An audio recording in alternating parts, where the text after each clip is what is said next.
Yamato, who is a reporter and film critic, and she'll begin introducing the others who will be taking the stage in a moment. Thank you.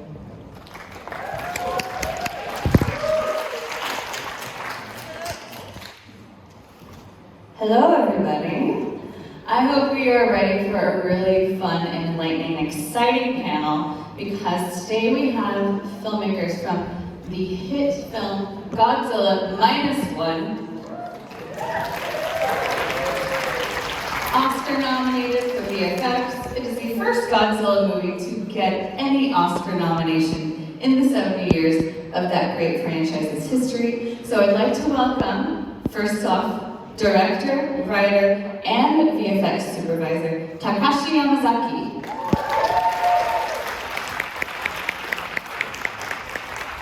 And Yamazaki-san, Director Yamazaki has a friend.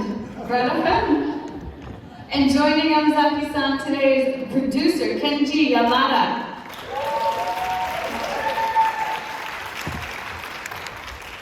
Thank you, gentlemen. Thank you for being here. We will be speaking through our wonderful translator, Mikey. Thank you, Mikey. First, I wanted to start off by talking a little bit about a topic of today. We're talking a lot today at the summit about game changers. So, I wanted to start with Director Yamazaki. What is one film that you saw at a young age that was a game changer, that changed the way you thought movies were possible?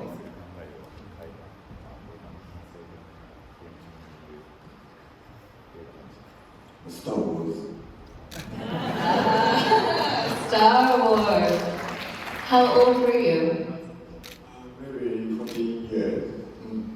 My life changed.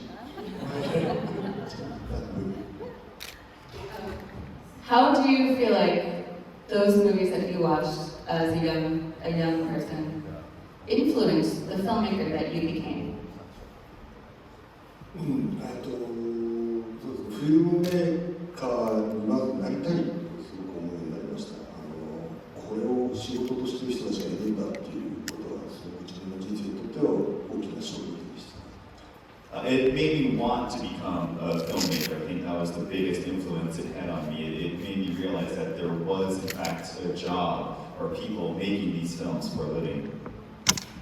So as I mentioned, Godzilla -1 has made history already, which is very exciting. I don't know how many of you in this room are Godzilla fans like me, but it's so, yeah. It is so exciting to see a Japanese Toho Godzilla movie connect so strongly with audiences across the world. So for both Director Yamazaki and producer Yamada-san, what has it meant to you to see the international reception to your film?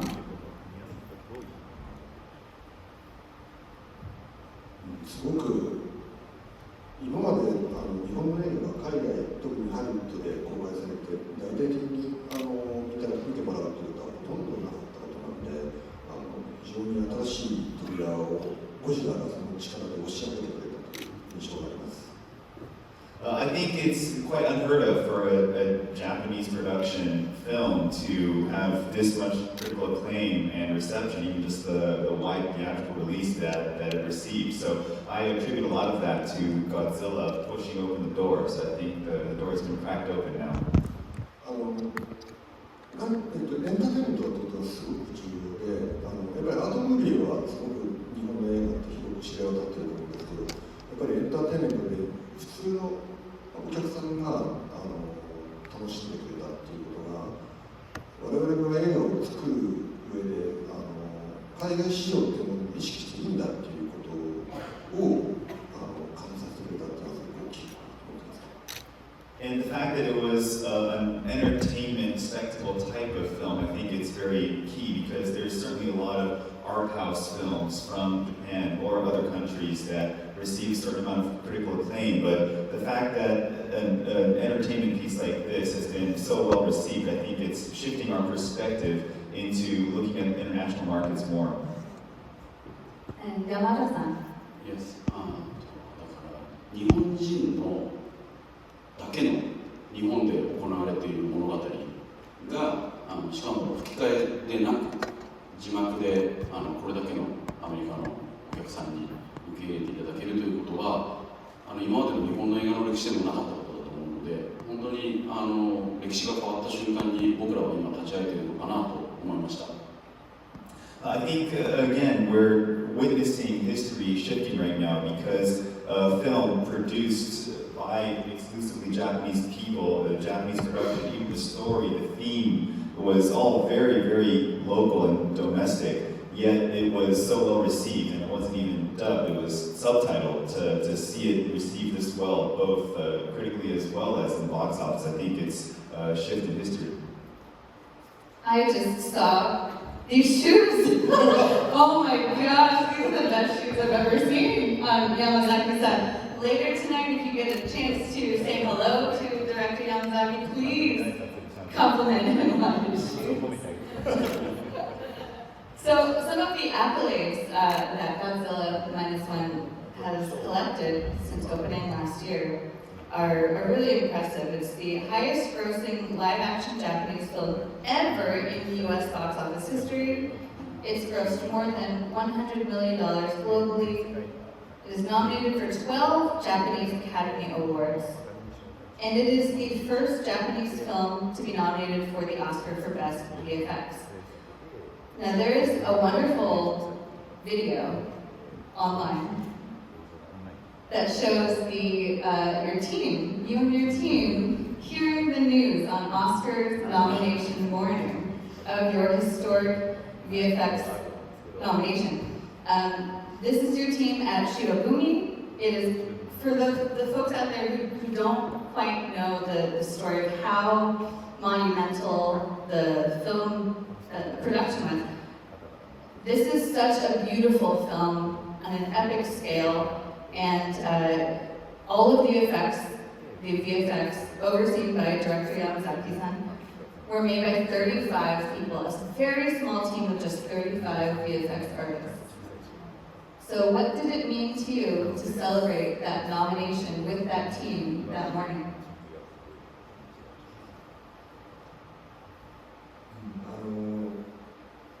オスカーっていうのが僕らの人生の中に現れるといったらまず想像もしてなかったことだったので、最初にリストに入りました、ショーリストに入りましたっていうニュースをもらった時にはちょっと理解できなかった何が起きてるのか。でもそこまで来たんだったらノミネートされたら最高だよねって言いながら結構その日たくさん人が集まっちゃったんですよ。もうみんななんか取れるような気持ちになってて、で僕だけ一番心配してて、これ一体どうなんだろうと思ったら発表された瞬間に書いてたんで、めちゃくちゃ盛り上がりました。で、何を見せるのかはこれからの我々がどうしていくかってことによって変わると思うんですけど、でもやっぱり UX っていうUX のアニメートって今までは招待作、アニメの招待作しか取れないと言われていたものなので、そこを一旦に組み込ませてもらったっていうことを感じながら、もっと日本の UX の世界に出ていけるように我々もっとこの共闘力がスパンなポジションを手がかりにしてもっと上に上がっていくもったいないなと思っています。The Oscars, it just seemed like such a distant world. It's like a fantasy happening somewhere else in a different universe. So we never imagined we would be partaking or involved in it in any fashion. And at first we were on the long list and then we were on the short list. I don't think we realized what was happening, the scale of what was happening around us. But when we, of course, got the nomination, it was really, really exciting. We invited a lot of people to come over and watch. We had a viewing party for the announcements, and I think I was probably the most nervous out of anyone because here we are, we gathered a ton of people. I'm thinking, man, what if we're not called? What is this all going to be for? But again, thankfully we were nominated, and it was a very exciting moment for us. But I think for the context of VFX, we need to look at what we do next. In the past, VFX nominations and Oscars have always gone to the massive, big budget Hollywood films. So I think, again, this is a shift in perspective in terms of what Japanese VFX can do. So now that we've gotten this position, I think it's time we use it and springboard into something new that we have not yet seen. Yamada-san, you have worked with Toho Studios since 2019. So that was the year when Toho created what I've seen described as the Godzilla Room, a department developing Godzilla projects. Tell us a little bit about what Toho is sort of looking to do with the character and how Yamazaki's vision fit into that.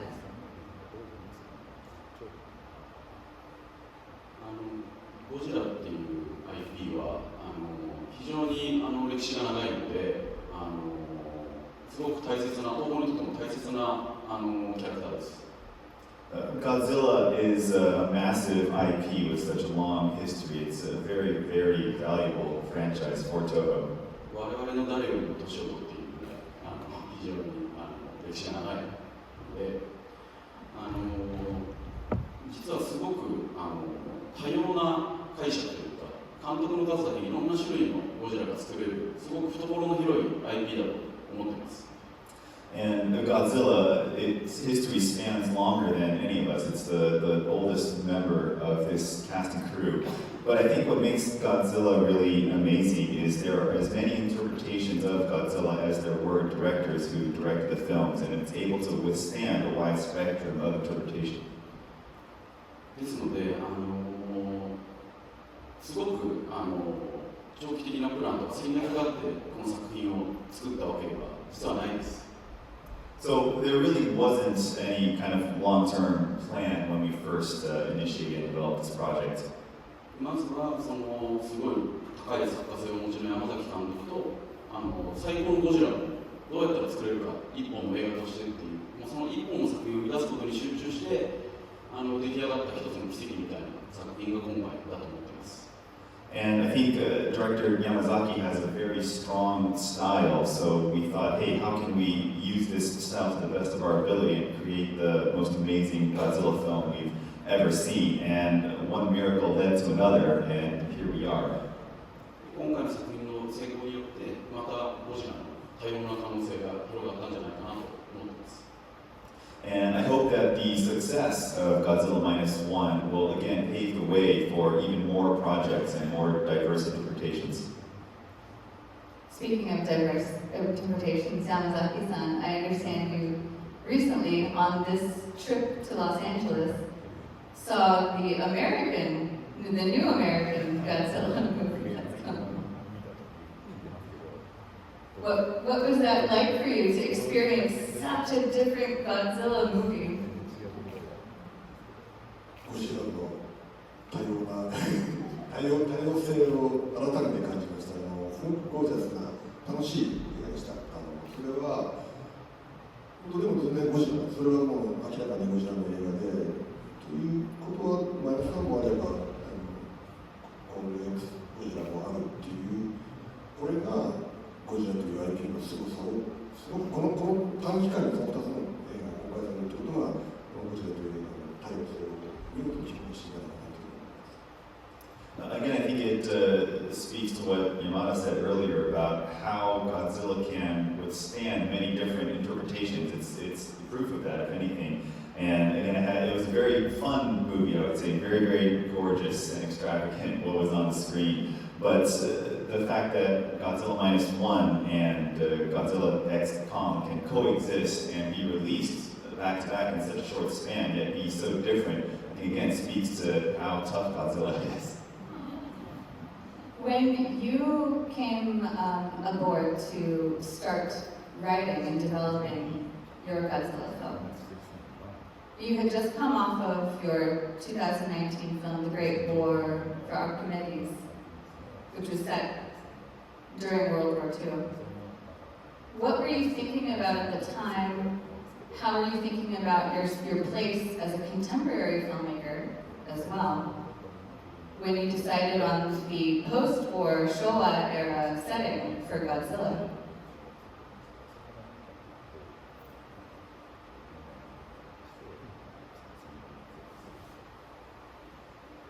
や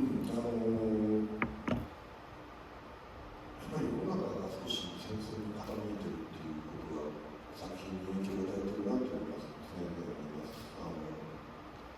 ただ一度なんか最近僕戦争の映画が多いんですけど、なんでだろうというふうに思った時に僕すごい怖がるので怖いものの正体を知りたいんですよね。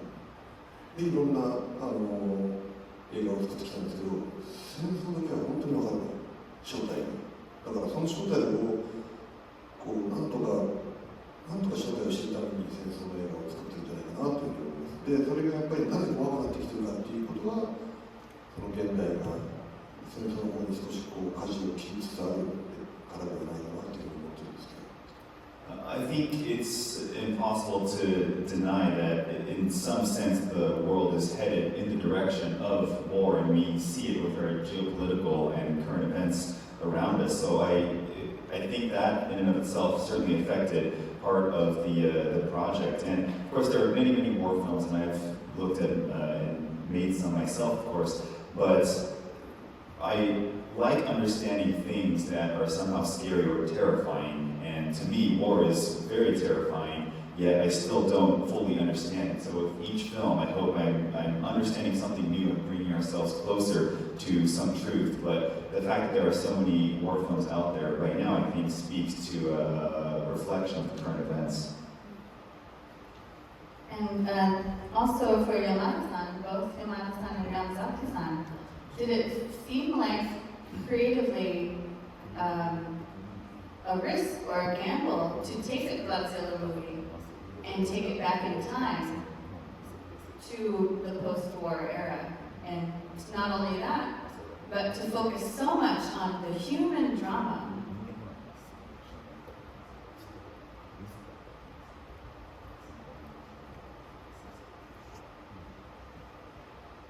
「その前のシン・ゴジラ」という作品がすごく日本で大ヒットして評価も高かったんですけど、人間ドラマをすごいドライに切っていたというのが非常にいいんだと、それが良かったなというふうに言われてました。でやっぱり現代の物語であるということもすごく現代を見事に映し出しているということは評価されたと思うんですけど、せっかく作るなら真逆に行こうと思ってシン・ゴジラはすごくドライに作ったので、僕はものすごいウェットな人間ドラマを濃くして、で時代も現代と対照的なような時代を設定しているというふうに作ったんですね。だからシン・ゴジラ好きな人はもしかしたらすごいめちゃくちゃ僕の作品をけなすだろうというふうに思ってたんですけど、こっちはすごいドラマがあってウェットだけどでも好きっていう人がすごくたくさん現れてくれたんで、今ほっとしてます。リスキーだなとは思ってました。リスキーだな。The film before my previous Godzilla, Shin Godzilla, of course, is a mega box office hit in Japan. And when you look at Shin Godzilla, the human drama feels a lot more dry. There wasn't so much focus on it, as well as it was set in present day when it was made. So I figured because it was such a mega box office hit, I would do everything opposite to Shin Godzilla. So instead of having the human drama very dry, I made sure there was a lot of it. So I piled it on and made it extremely wet, so to speak. And in contrast to it being set in present day, I brought it all the way back to post-war Japan. So, of course, there was certain risks at the time that I thought were associated with that decision. And for all the fans who loved Shin Godzilla, I thought, well, maybe they might hate this because I did everything backwards. But thankfully, a sense of relief when I saw the reception to Godzilla -1.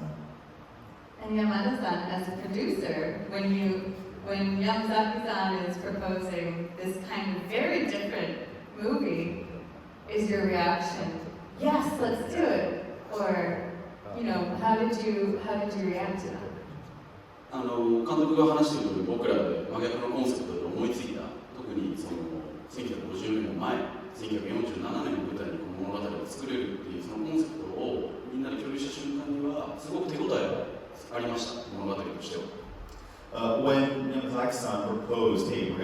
everything opposite, and not just that, we're going to set it before the original 1954 Godzilla, taking it all the way back to post-war Japan in 1947. I thought, man, I think we have something here. There might be something buried in this.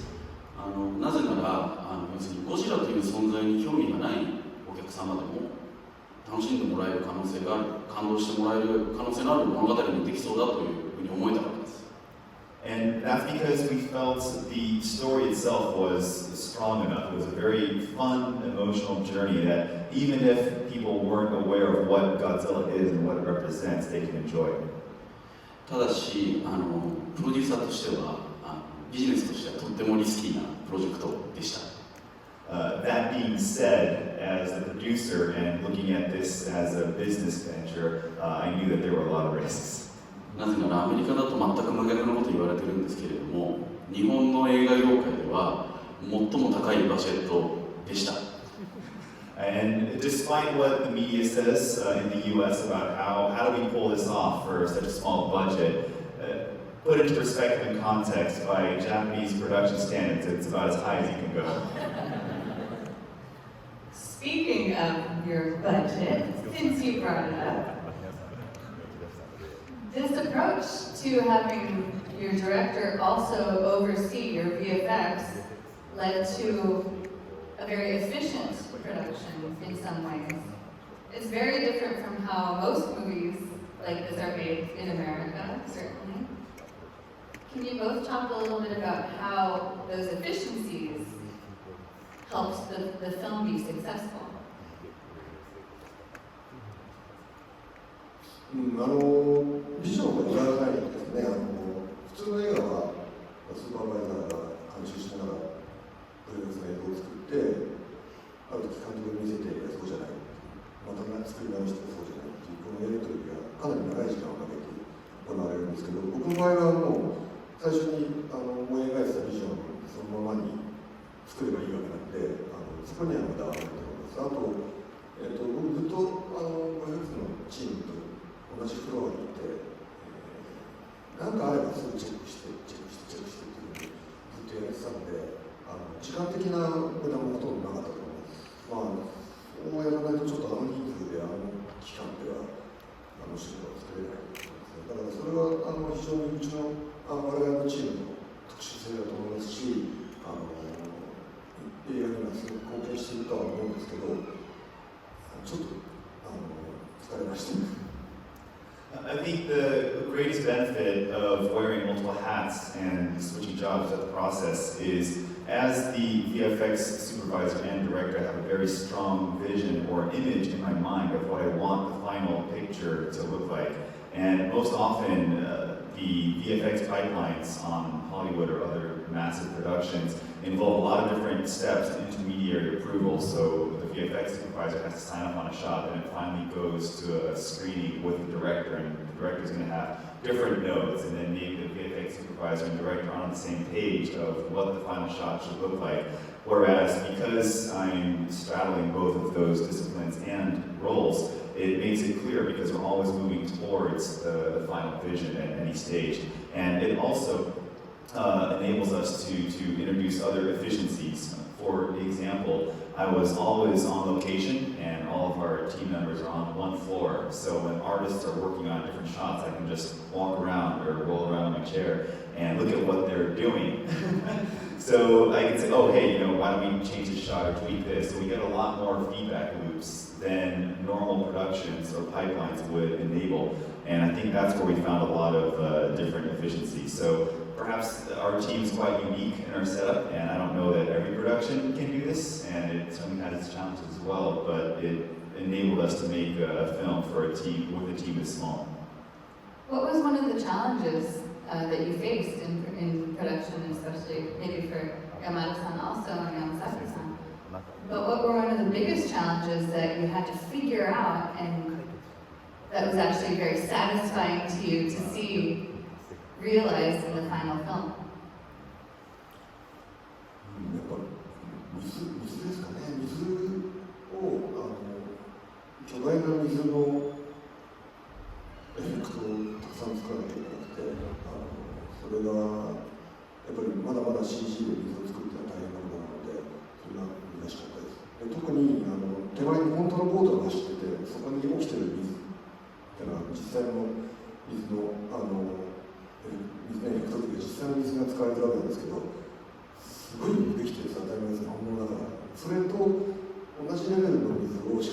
常よりはるかに巨大なものがその水のエフェクトを起こしているという状態を同じ画面内に作らなきゃいけないっていうのはかなり高度な状態だと。I would say a lot of the water expression was a huge challenge. It's a very big lift when it comes to VFX and producing water. Even with CG, it's very difficult. So in the scene where Godzilla's chasing the boat, we shot the boat practically, so it leaves behind a wake of water and white water. But we had to match that same water expression at the same resolution, so to speak, surrounding Godzilla, which again was a huge challenge because when you're shooting practically, of course, you're going to get super high resolution water. It's real water. So how do we make sure the water surrounding Godzilla also looks just as good as what we shot practically? That's pretty easy though, right?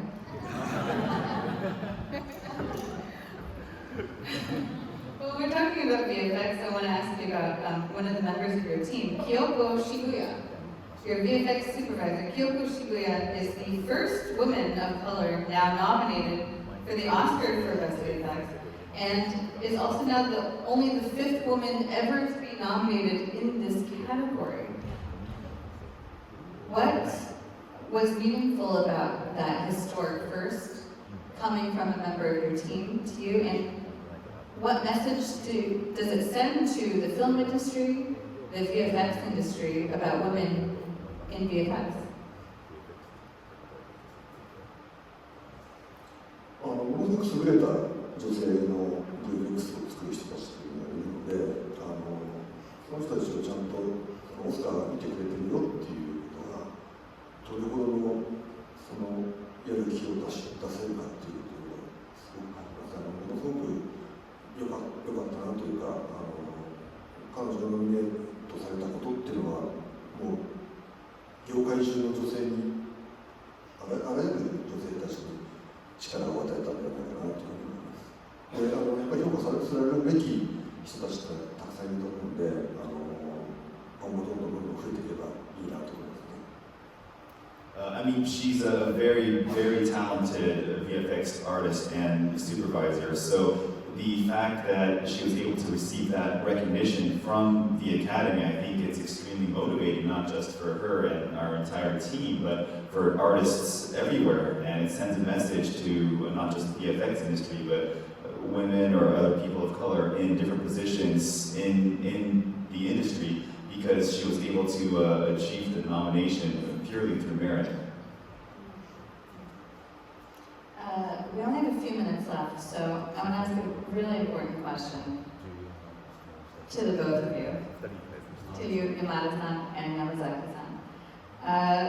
Especially now that you've been here in the States, doing a lot of award shows, meeting a lot of people in the American film industry. Is there an American film or property that you would love to remake or adapt?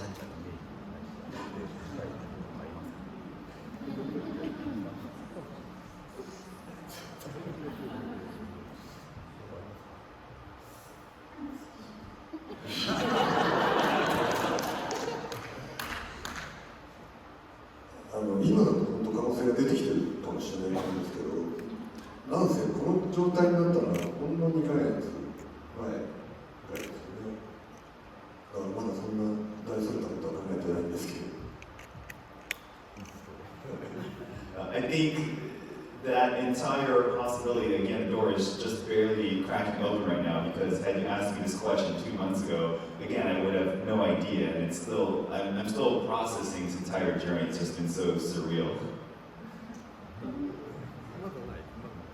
And Yamada-san?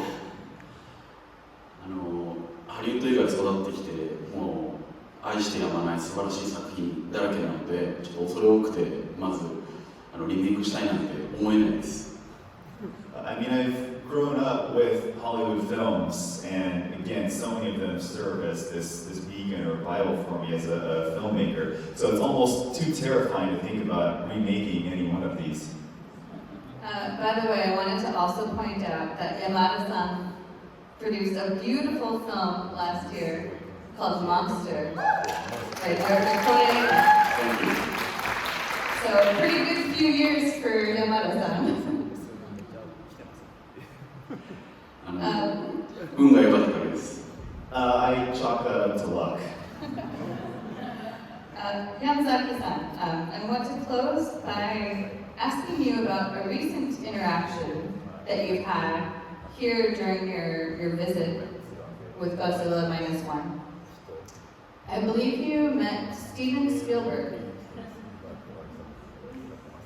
Now, I also read that one of the movies that highly influenced you was Close Encounters, or that you were influenced by Spielberg's films. What did it mean to you to meet him? And to hear that he had seen your movie.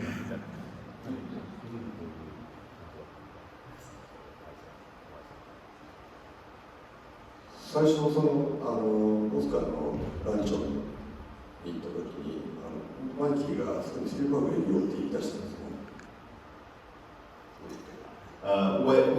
It was actually at the Oscar luncheon that happened a week or so ago, and it was actually me, Mikey, who said, "Hey, I think there's Steven Spielberg sitting over there."